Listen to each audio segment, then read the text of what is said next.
Good day friends, I am Dr. A.S.K. Gupta and I am going to talk to you about a ultrasound of a 40 days old infant.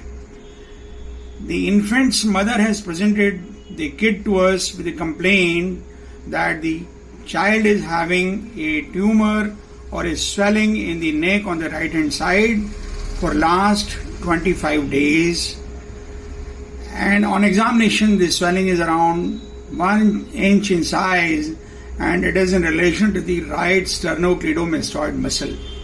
Here you can see that it is an ellipsoid mass in relation to the sternocleidomastoid muscle. This is the sternocleidomastoid muscle and it is ellipsoid in shape and it is heterogeneous in echogenicity.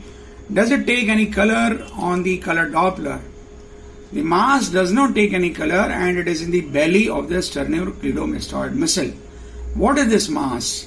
This is actually called as the Fibromatosis Colli and occurs in males, more common in the right hand side, and usually starts 25 days after the birth. Here it is sometimes associated with a difficult birth and it is also said that it might be related to the birth trauma. In some cases, as in our case, the mass is associated after the lower segment cesarean section. Sometimes it may be associated with the torticollis because of the contracture of the sternocleidomastoid muscle. What is the prognosis of this mass? It is important to realize that this is not a hematoma.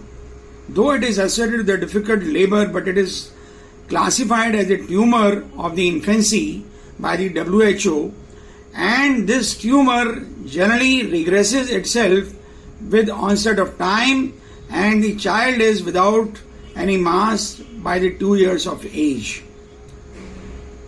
The parents may be apprehensive.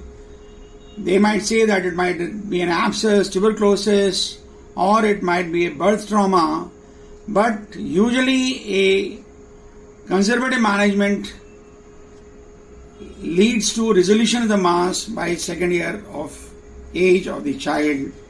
The mass does not metastasize, it does not bleed, it does not cause fever.